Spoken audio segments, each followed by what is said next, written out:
नमस्कार, जम्मू कश्मीर की खास बुलेटिन देख रहे हैं आप और मैं हूं चेतना शर्मा आपके साथ। चलिए खबरों का सिलसिला शुरू करते हैं। पाकिस्तान ने एक बार फिर अपनी नापाक हरकतों को दोहराते हुए आज तड़के बिजनार के सीमांत अरनिया सेक्टर में बीएसएफ जवानों की चौकियों को निशाना बनाते हुए फायरिंग की। इस फायरिंग में किसी के हताहत होने की सूचना नहीं है। बीएसएफ प्रवक्ता ने पाकिस्तान की ओर से की गई इस अकारण गोलीबारी की पुष्टि करते हुए कहा कि फायरिंग के तुरंत बाद बीएसएफ के जवानों ने भी मोर्चा संभालकर जवाब में जमकर फायरिंग की। बीएसएफ जवानों की जवाबी कार्रवाई के बाद पाकिस्तानी रेंजरों ने गोलीबारी बंद कर दी। बताया जा रहा है कि करीब आधे घंटे तक रुक रुक कर हुई इस गोलीबारी में दोनों ओर से 25 से 30 राउंड फायरिंग की गई। आपको बता दें कि फरवरी 2021 में भारत पाकिस्तान के बीच हुए सीज फायर समझौते से देश के सीमांत लोग काफी खुश थे, जो आज तड़के गोलियों की आवाज से दहशत में आकर घरों में दुबक गए।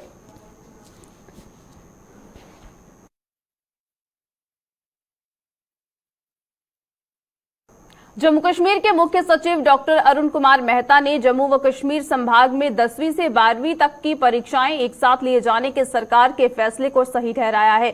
मुख्य सचिव ने कहा है कि इससे जम्मू कश्मीर के बच्चों को भी राष्ट्रीय स्तर पर अपनी क्षमता दिखाने का मौका मिल पाएगा। श्रीनगर में आज एक खेल प्रतियोगिता का उद्घाटन करने के बाद मुख्य सचिव ने कहा कि अलग अलग सत्रों में परीक्षाएं लिए जाने से बच्चों की पढ़ाई काफी हद तक प्रभावित होती है। उन्होंने बताया कि दुनिया भर में सर्दियों के मौसम में कुछ भी बंद नहीं होता, लिहाजा जम्मू कश्मीर में भी इसी वजह से अब ये फैसला लिया गया है। जब सारे कॉम्पिटिशन्स एक ही टाइम पे लोग प्रिपेयर करते हैं तो हमारे कम्पीट करने के चांसेस बढ़ जाते हैं। तो अलग अलग सेशन जब हम लोग रखते हैं तो कहीं ना कहीं पे ब्रेक लग जाती है स्टडीज़ में। और यहाँ पे हमेशा होता है कि पहले एक आदत थी कि हमें कहते थे कि हम कम्पीट नहीं करना चाहते, हमें JNK के अंदर ही कम्पीट करना है। हमारा ये मानना है कि JNK के बच्चे टैलेंटेड हैं और वो कंट्री में सबसे अव्वल आ सकते हैं। तो ये हमेशा एक अलग तरीके से चलते रहने से दिक्कतें बढ़ती घटती नहीं है। विंटर में पूरे विंटर में वैली खुली रही थी, चाहे वो सोनामर्ग हो चाहे दूध पत्री सब खुला रहा था। दुनिया में कहीं विंटर में कुछ बंद नहीं होता है। तो JNK भी एक नए JNK की तरफ। कांग्रेस पार्टी का दामन छोड़कर नई सियासी पारी की शुरुआत करने वाले गुलाम नबी आजाद जम्मू कश्मीर में आगे की रणनीति बनाने में जुट गए हैं। आजाद के जम्मू स्थित आवास पर आज जम्मू सूबे के अलग अलग जिलों के प्रतिनिधिमंडलों ने उनके साथ बैठकें कर उनका कंधे से कंधा मिलाकर साथ देने की बात कही। बताया जा रहा है कि आजाद के आवास पर मुलाकातों का ये सिलसिला आने वाले दिनों में भी जारी रहेगा और 12 सितंबर से वह कश्मीर घाटी का दौरा कर वहां भी अपने समर्थकों से बैठकें करेंगे। गुलाम नबी आजाद ने फिलहाल अपनी नई पार्टी के नाम की घोषणा नहीं की है और इसके लिए भी वह अपने समर्थकों से विचार विमर्श कर रहे हैं। अपने नेता जनाब गुलाम नबी आजाद साहब को यहाँ सारे लोग मिलने आए हैं। ये हमारे कठुआ से, हीरानगर से और जगहों से साथी हैं। जो काउंसलर हैं, मैडम हैं, हमारे हीरानगर की काउंसलर हैं। इनके साथ जो सरपंच जी हैं, विनय जी और बहुत से सारे परमानेंट लोग हैं। यहाँ पर सरपंच हैं, जो हमारे गुजर बकरवाल सारे भाई भी आए हैं। सब लोग हम आए हैं। हमारा एक ही मुद्दा है कि हम आजाद साहब को रियासत की कमान सौंपना चाहते हैं। अवाम की, जम्मू कश्मीर की और देश की सेवा की है और जिस ढंग से उन्होंने बतौर चीफ मिनिस्टर 2.5 साल यहाँ काम किया, ये काम सराहनीय काम है। हर आदमी उनका काम पसंद करता है, उनकी सोच पसंद करता है। हम उनकी सोच मुख्यमंत्री रहते हुए जम्मू कश्मीर में जो डेवलपमेंट के किले गड़े हैं, उसी को देख के हमारा भी मन चाहा है, क्योंकि पहले एक फाउंडेशन थी। हमारी इतनी उम्र नहीं है जितना आज़ाद साहब का सियासी कैरियर है। हम तो उसके ऊपर इतनी बड़ी चर्चा कर भी नहीं सकते, लेकिन फिर भी जो जितना हम जानते हैं वो यही है कि अगर जम्मू कश्मीर के अंदर पीस कोई ला सकता है, दोनों खित्तों के अंदर, इवन के चारों खित्तों के अंदर, कश्मीर, जम्मू, डोडा बदरवा, रजौरी, पूंछ, पीर पंचाल और चिनाब वैली, तो ये एक ही लीडर हैं, वही गुलाम नबी आजाद जिनको कहते हैं। तो वो किसी एक सिस्टम के साथ बंधे हुए थे। अब वो खुले तरीके से आए हैं। जम्मू कश्मीर की आवाम को खुल के आज़ाद साहब का समर्थन करना चाहिए, क्योंकि एक बहुत बड़ी सिस्टम को छोड़ के वो यहाँ आए हैं। सीएम रहते हुए जो अपने जम्मू के अंदर, कश्मीर के अंदर जो डेवलपमेंट की थी, उसी वजह से हम कश्मीर आज़ाद साहब के साथ है। जो आजकल जो लेटेस्ट जो पॉलिटिकल सिनेरियो चल रहा है, उस पर जितनी भी पार्टियां हैं वो सब फेलियर हैं, खास करके जम्मू के अंदर जो जम्मू में सेंट्रल गवर्नमेंट है, जो हमारी बीजेपी की सरकार है, उसने तो जम्मू में एक रिसर्च लेबॉर्ट्री खोल के रख दी है कि जम्मू में जो भी आविष्कार करना वो जम्मू के अंदर ही है। लोग उसी से तंग हैं। ये जो आप इतने लोग देख रहे हैं, इतने जगह जगह के हजूम जो आए हैं, लोग खुद चल के आ रहे हैं, ना कि आजाद साहब किसी को बुला रहे हैं। ये उसके सीधा ये है कि लोग बाकी पार्टियों से, बाकी सरकारों से दुखी हैं और लोग बदलाव चाहते हैं। जो बदलाव की भावना से सारे लोग जहाँ पे आए हुए हैं। और आने वाले दिनों में मैं कहता हूँ कि अभी आप तो देखे कुछ नहीं रहा, आने वाले दिनों में इतना सैलाब आ जाएगा कि जो दिल्ली में बैठ के चुप करके सोए हैं, जो जम्मू के फैसले दिल्ली से लेते हैं ना, उनको भी मजबूरन आके जम्मू में आना पड़ेगा। गुलाम नबी आजाद के 8 सितंबर को भद्रवाह के प्रस्तावित दौरे के मद्देनजर उनके समर्थकों द्वारा भाला में आज एक बैठक की गई। सेवानिवृत्त आईजी पीआर मनहास की अगुवाई में आयोजित इस बैठक में आजाद के दौरे को सफल बनाने और उनका जनाधार और बढ़ाने के लिए उठाए जाने वाले कदमों पर चर्चा की गई। इसकी मीटिंग हमने इसलिए बुलाई थी कि आज़ाद साहब का दौरा है यहाँ चिनाब वैली का, भद्रवाह का 8 तारीख को, और ख़ास तौर पर उन्होंने भाला में एक पब्लिक मीटिंग एड्रेस करनी है 8 तारीख को 1 बजे। तो उसी मीटिंग के सिलसिले में हमारे जो हैं साथी यहाँ पर आए हुए हैं।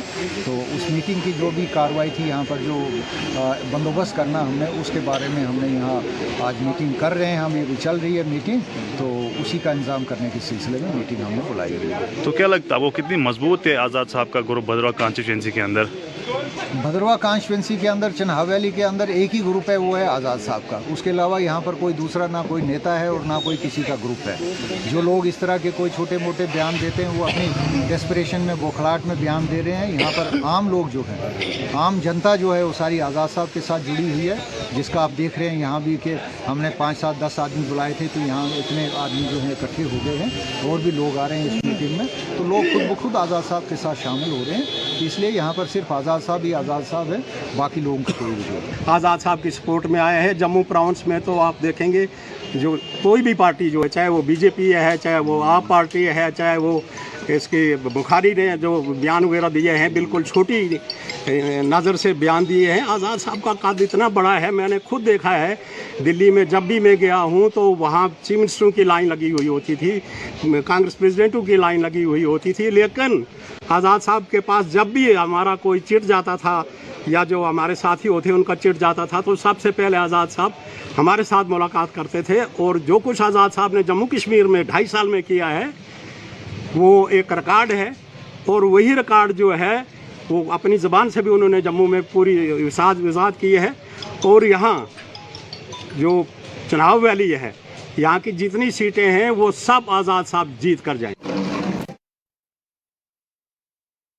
महाराजा हरि सिंह के जन्मदिवस पर सरकारी अवकाश की मांग को लेकर आंदोलन कर रही युवा राजपूत सभा ने प्रशासन के आश्वासन पर आंदोलन को कुछ दिनों के लिए स्थगित कर दिया है। युवा राजपूत सभा ने प्रशासन को 15 सितंबर तक की मोहलत देते हुए चेताया है कि अगर अब तक ऐसा ना हुआ तो एक बार फिर नए सिरे से आंदोलन शुरू कर दिया जाएगा।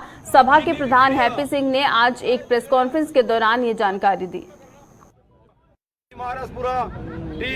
ये आखना चाहिए कि जी साड़ी कल एडमिनिस्ट्रेशन ने गलबात हुई है, तो मैं अपनी सारी टीमें कन्नै सलाह करिए कोर कमेटी सारे ने फैसला लिया कि स्ट्राइक 2-4 दिन ऑफ करने, सस्पेंड की है, खत्म नहीं की है।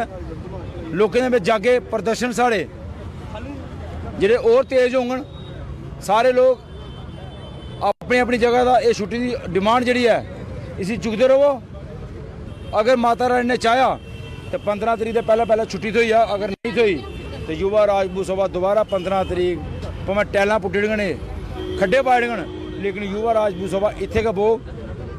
तो फिर जो बवंडर जम्मू शहर चो वो जिम्मेवार जो भी है वो पूरा प्रशासन। जम्मू में राजपूत सभा ने अपना आंदोलन स्थगित कर दिया है, लेकिन उधमपुर में आज महाराजा के जन्मदिवस पर सरकारी अवकाश की मांग को लेकर जोरदार प्रदर्शन हुआ। पूर्व विधायक बलवंत सिंह मनुकोटिया की अगुवाई में युवाओं ने शहर में एक रैली निकाली और धरना प्रदर्शन कर इस मांग को जोर शोर से उठाया।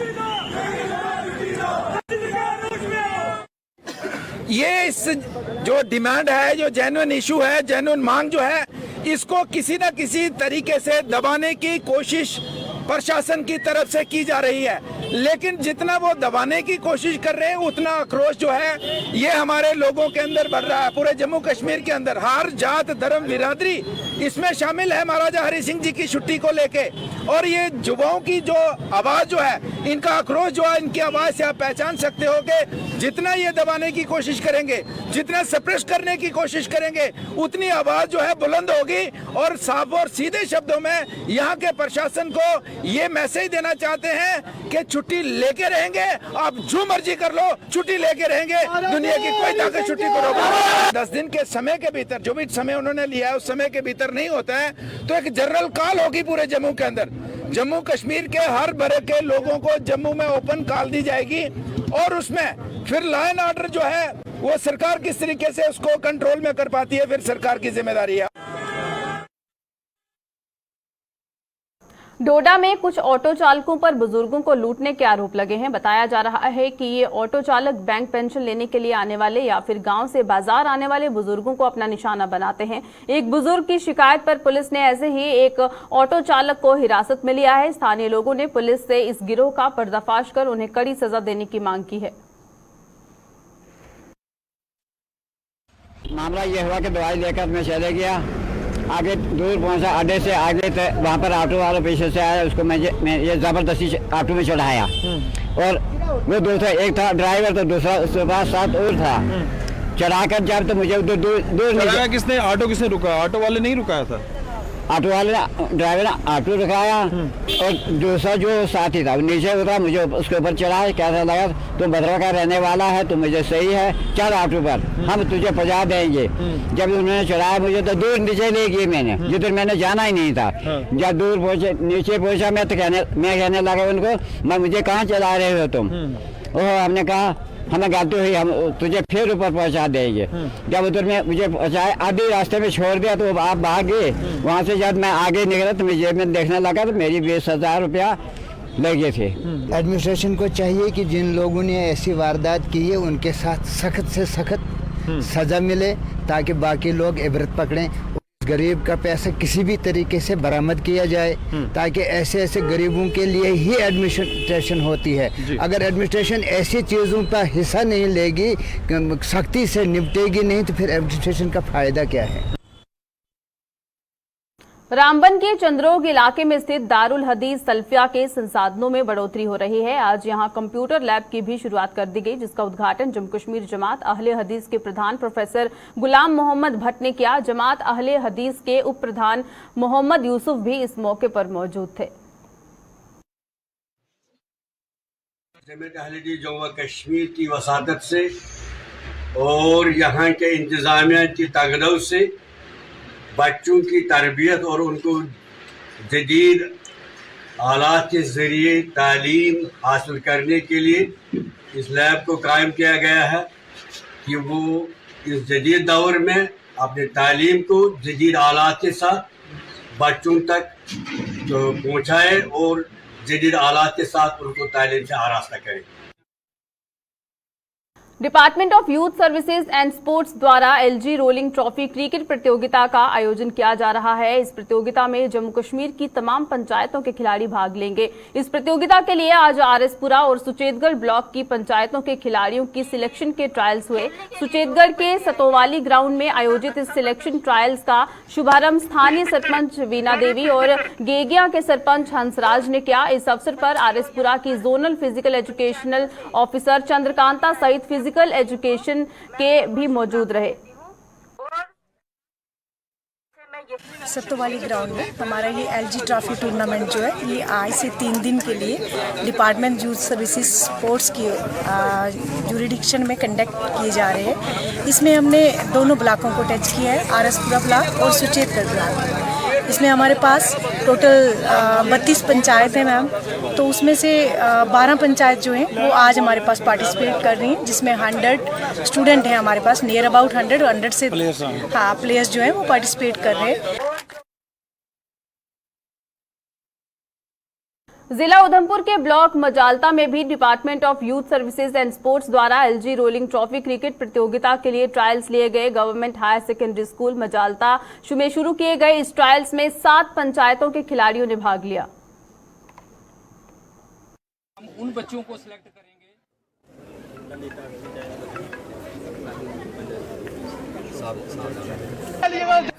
ये टूर्नामेंट जो हो रही है ये अंडर 35 ईयर्स से लेकर और अंडर 19 तक, मतलब अप टू अंडर 18। तो ये टूर्नामेंट जो है हमारा ये 4 दिन का प्रोग्राम चल रहा है। अगर बारिश की वजह से हो सकता है कि हम इसको 1-2 दिन आगे पीछे कर सकें, मगर फ़िलहाल जो हमारा शेड्यूल है वो है 6, 7, 8 और 9 को। और ये हमारे पास इसमें बहुत सारे बच्चे जो स्कूलों के भी हैं और कुछ बाहर के बच्चे भी हैं। जैसे ये इंटर पंचायत कंपटीशन होने जा रहा है, तो पंचायत के बच्चे भी हैं, स्टूडेंट्स भी हैं, नॉन स्टूडेंट्स भी हैं। कामचोर हड़ताल पर गए पीएचई डेलीवेजरों ने आज आरएसपुरा में प्रदर्शन कर अपने गुस्से का इजहार किया। पीएचई एम्प्लॉयज यूनाइटेड फ्रंट के बैनर तले प्रदर्शन करते हुए इन डेलीवेजरों ने सरकार पर उनकी अनदेखी का आरोप लगाया। उनका कहना था कि आज उनके आंदोलन को 76 दिन पूरे हो चुके हैं, लेकिन इसके बावजूद भी सरकार उनकी कोई सुध नहीं ले पाई है।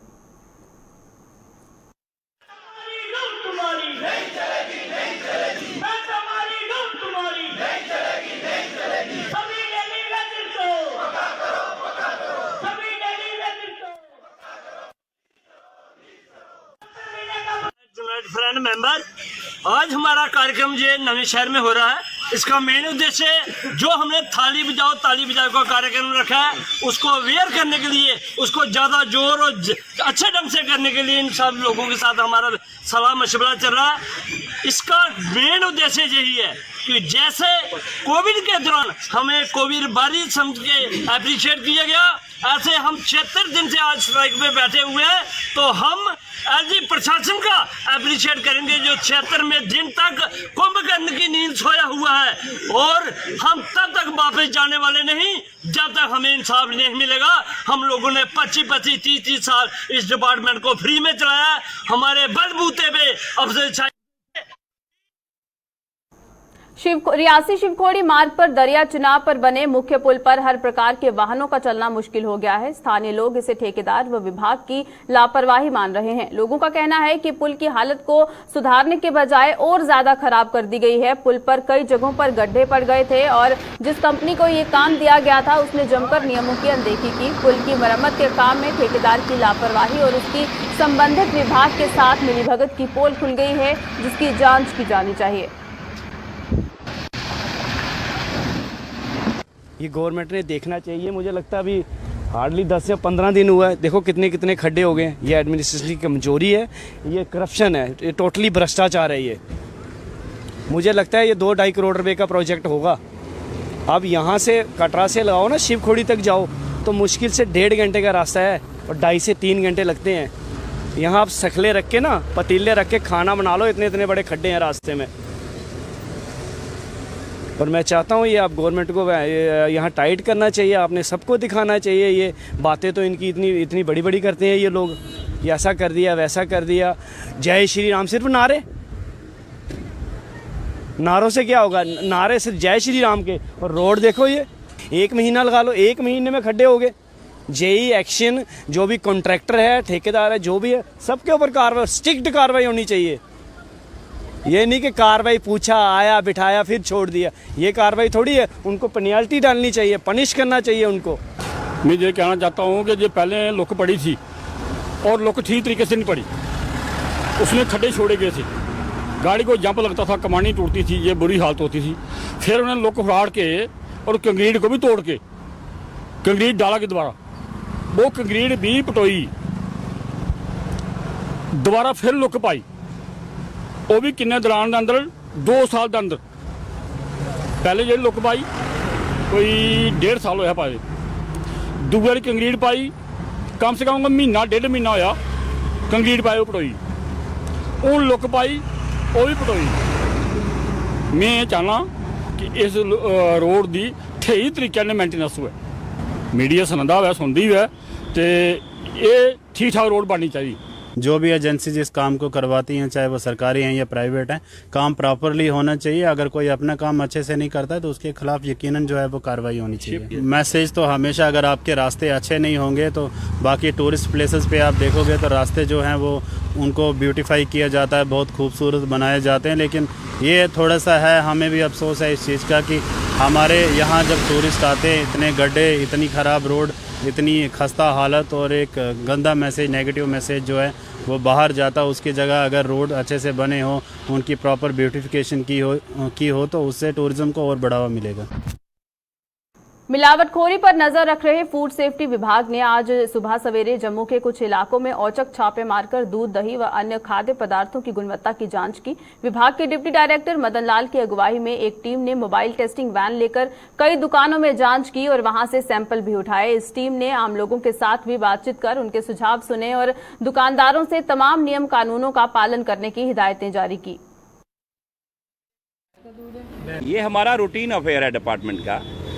दूध के सैंपल हम उठाते रहते हैं। हमारे वर्दी कमिश्नर साहब ने हमारा टारगेट फिक्स किया हुआ है, हर ब्लॉक में, हर डिस्ट्रिक्ट में इतने सैंपल दूध के उठने हैं, इतने तेल के उठने हैं, इतने स्पाइसेस के उठने हैं, इतने पल्सेस के उठने हैं। ये ऑलरेडी सेट प्रोसीजर है, वो तो उठने ही हैं।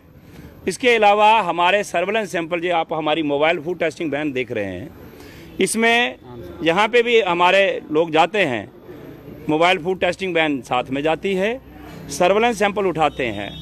सरकार का ये इरादा नहीं है कि हमें सबको पकड़ के बस अब केस ही केस लॉन्च करना, नहीं, हमें अवेयरनेस भी करनी है, हमें क्वालिटी को बढ़ाना है, क्वालिटी को इंश्योर करना है और आम जनमानस को अच्छी क्वालिटी वाले खाद्य पदार्थ जैसे कि दूध, दही, पनीर, तेल और दालें इत्यादि सब कुछ अच्छी गुणवत्ता वाला मिले।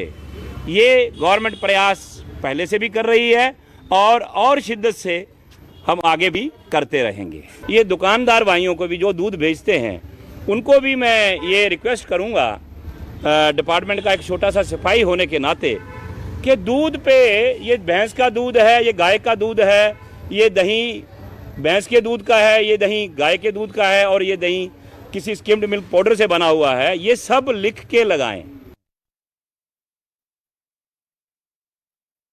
नियमित करने की मांग को लेकर जल शक्ति विभाग के साथ साथ सिंचाई व बाढ़ नियंत्रण विभाग के डेलीवेजरों का धरना प्रदर्शन जारी है। अपनी मांगों को लेकर इन डेलीवेजरों ने जम्मू में अपने बच्चों के साथ प्रदर्शन कर सरकार से न्याय की गुहार लगाई। प्रदर्शन कर रहे इन डेलीवेजरों ने आरोप लगाया कि वो पिछले 20 से 25 वर्षों से ईमानदारी से अपनी सेवाएं दे रहे थे, लेकिन सरकार ने उन्हें नियमित करने के लिए अभी तक कोई ठोस पॉलिसी नहीं बनाई।